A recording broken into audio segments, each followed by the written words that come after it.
The desert does not scream. It remembers. The memory lives in the way the wind hums low against the dry mesquite, in how dusk settles like dust in the eyes of those who've seen too much and spoken too little. Evening stretches across the plains like a slow exhale, and somewhere between Widow's Rock and the bend in the canyon road, a man rides without urgency. Not because the mission is easy, but because something in his chest already knows it's not what it seems. His name is Cole. He carries no banners, no faith, no stories to justify the things he's done, just a rifle, a flask with the taste of old tin, and a photograph, folded, worn, softened by years of being taken out and stared at when the silence became too loud. A girl's face, soft features, eyes too large for the frame, the ghost of a smile. His sister, maybe 12 when that picture was taken, dead now, buried somewhere far from the sun-bleached soil he rides across. But the photo stays. Because some memories aren't kept, they keep us. The order had come clear. No context, no name,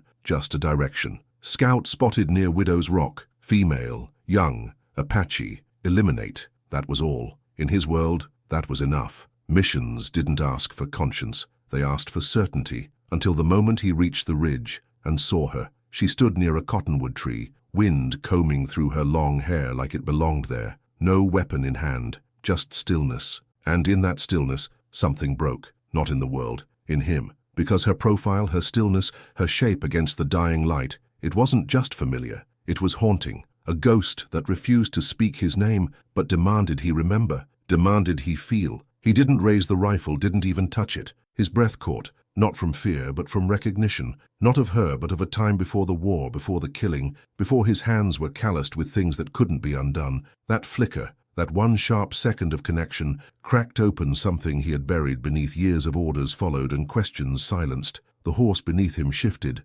unsettled. Dust kicked up in slow spirals. Somewhere in the back of his mind, his sister's voice returned. A whisper he hadn't heard since the funeral. If the wind changes, wait. He hadn't listened back then. Not when she needed him. Not when silence had swallowed her cries. But now the wind was changing again, and for the first time in years he did not ride forward. He waited. The desert didn't scream, but it remembered, and now, so did he. It happened just after sundown. The trail narrowed, cutting through a grove of dry cedar where even the wind seemed hesitant. Cole's horse, a seasoned chestnut gelding, broken in during long winters and longer hunts, stopped cold, not from injury, not from fatigue, but from something older, something deeper. The animal lowered its head and planted its hooves, as if the earth ahead no longer welcomed them. Cole nudged him forward, then again, more firmly. But the horse only shifted weight, snorted once and turned its eyes toward the girl by the tree, then back to him. It was not rebellion, it was refusal, and in that refusal, a warning. He had broken wild stallions with nothing but rope and resolve.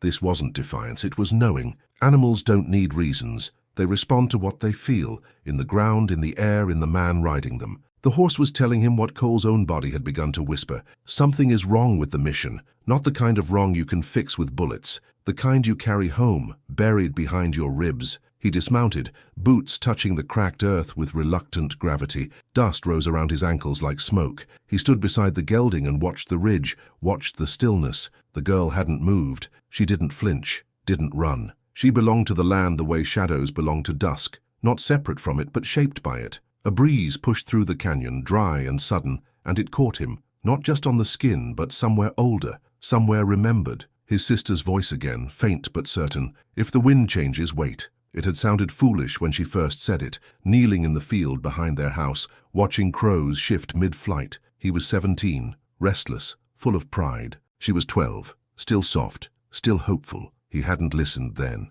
not until it was too late. Now, standing beside a horse that refused to move and facing a girl who didn't run, those words returned with weight. Waiting wasn't weakness. It was wisdom. It was the beginning of listening. So he didn't force the horse forward. He didn't circle down the trail or reach for the rifle slung across his back. He just stood, feeling the silence grow thick around him, letting it speak. Because sometimes the only way to unlearn violence is to pause long enough to remember how to feel. And in that pause, something shifted. Not outside, inside. The mission, the name, the bounty, it all faded beneath a simple truth he had ignored for years. The body always knows before the mind accepts, and the horse, the earth, the wind, they were all telling him the same thing. This isn't about killing, it's about remembering. She sat beneath the cottonwood, her silhouette framed by the last slivers of sunset. No movement to speak of, only the stillness of someone who has learned that stillness can speak louder than flight. Cole watched her from the ridge, rifle unused,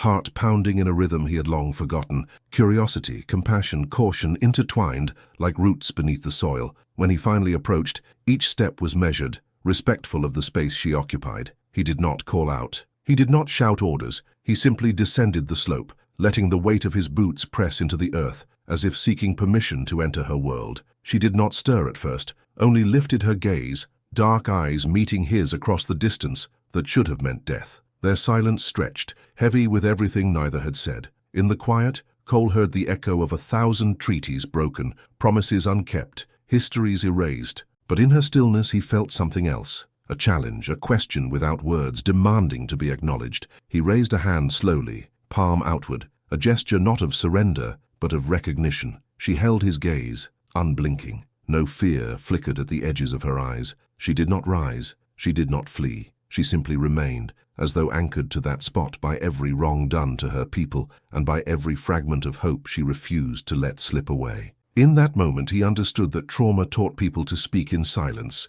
each breath, each heartbeat, a language of endurance. He sat a few feet away, careful to keep the space between them. Dust settled on his coat, as if the land itself was cautious. "I'm not here to harm you," he murmured, not expecting an answer. Her lips remained still, but her eyes softened just enough to let him know she heard. He placed his canteen on a nearby rock and tilted it toward her. The metal caught the last light, glinting like an offering. She reached out, fingers trembling not in fear but in memory of thirsty nights and broken promises. He paused, letting her take the first sip, each drop traveling down her throat like a quiet confession. When she handed it back, her hand brushed his sleeve, a whisper of contact, a shared acknowledgement that words were unnecessary. He bowed his head, honoring the moment. In their silence, they had spoken more truth than any verdict could declare. In her stillness he discovered the strength that no force could break, and in that discovery he found the first crack in his own armor. They remained there as stars emerged,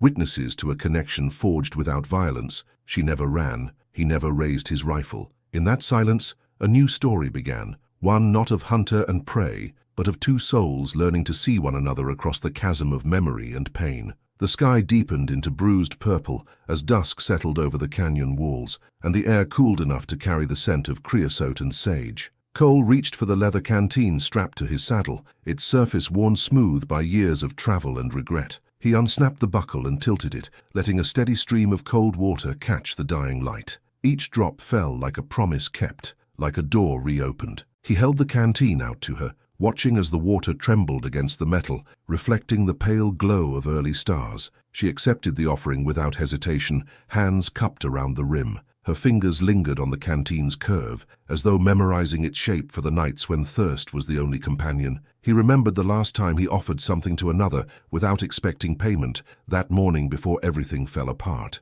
It had been coffee, black and bitter, shared with a drifting preacher who spoke of forgiveness as if it were an oath. Cole had refused it then, unwilling to believe a gift could carry grace. But now, watching her drink, he felt the memory soften the edges of his conviction. They sat side by side on a weathered boulder, collecting the silence between them like sacred fragments. He spoke in a low voice, sharing the whisper of Apache teachings he had learned in half-remembered lessons. When someone shares water, they share lineage. Each sip binds you to the earth and to one another, a silent vow written in liquid. She met his gaze after the last drop vanished, and in her eyes he saw the reflection of a truth he had long denied. Trust is born through simple acts, through water that cannot be bartered or demanded. No words passed between them, only the quiet click of leather as he secured the canteen. In that gesture the mission fell away, replaced by something more lasting. They did not need language to understand that the moment belonged to both of them, a conversation held in the curve of a shared embrace,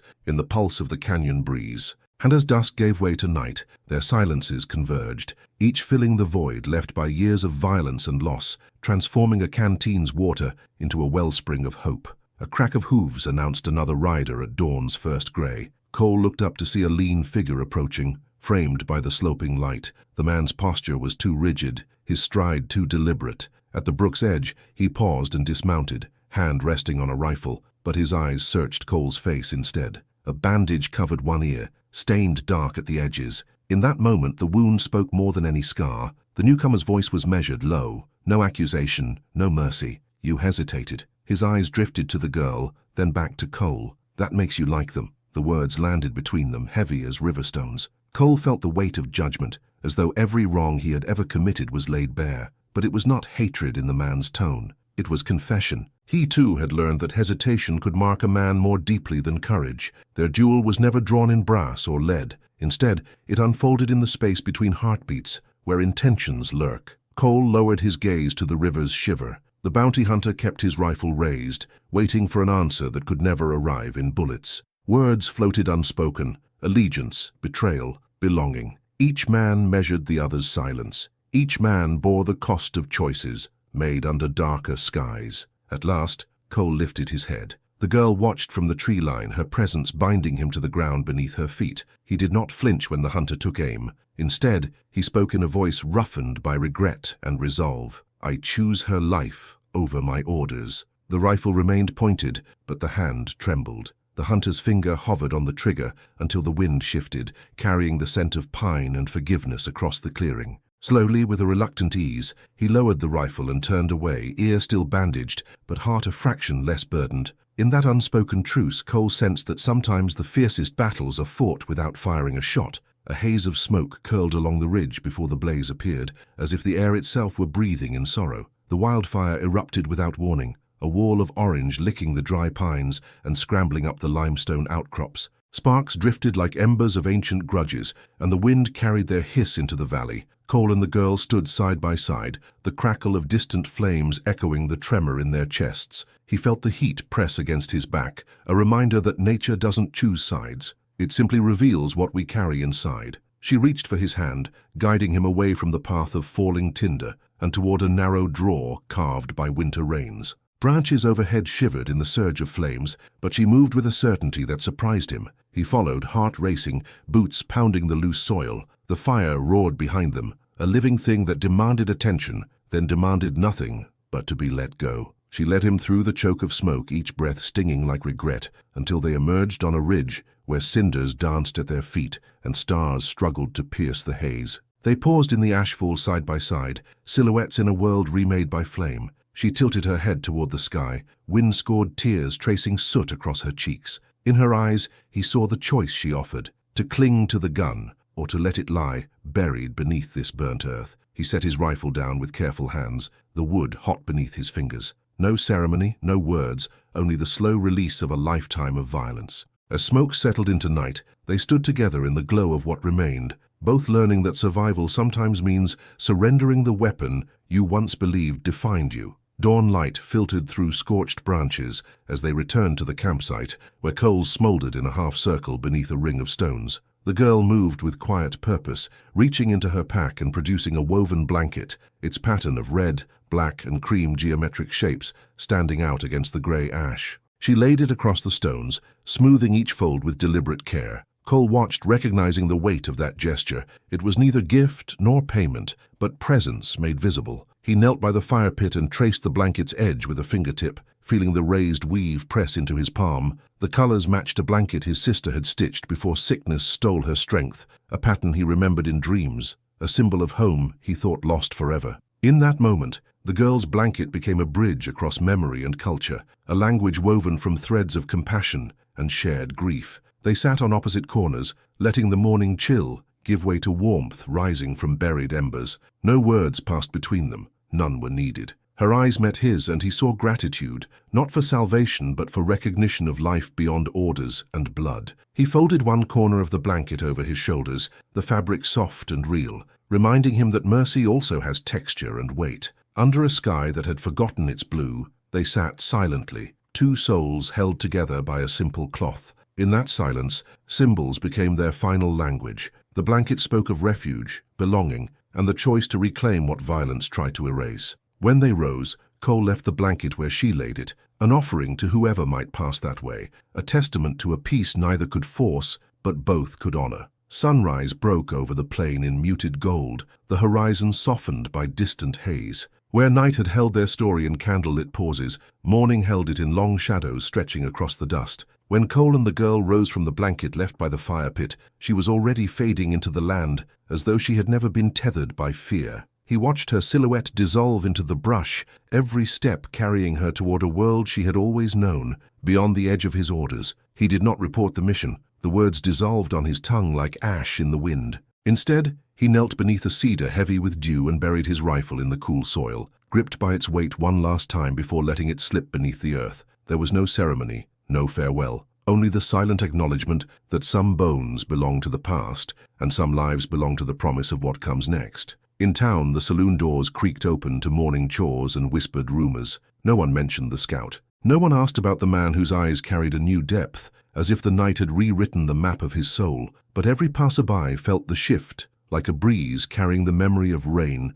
across parched land. They would not name it, but they would carry it in the weight of quiet steps and unfinished greetings. At the well beyond Widow's Rock, Cole left a single silver coin resting on the stone rim. It gleamed in the dawn light, painted with the faintest finger of rust. Not for the girl, but for the boy he once was. 12 years old, heart open like a flower before it closed. He pressed the coin between rough palms, feeling the imprint of loss and longing beneath his skin, then turned away without looking back. His own shadow stretched long across the plain, sharp against the waking earth. Yet as he walked, he sensed another form clinging to the emptiness beside him. A sister's laughter carried on the wind, a companion born of memory and mercy. Two shapes cast by one man, moving forward together at last. And in that doubling of his silhouette, he understood that forgiveness is both a gift and a bond, unspoken but indelible, as enduring as the land that remembers.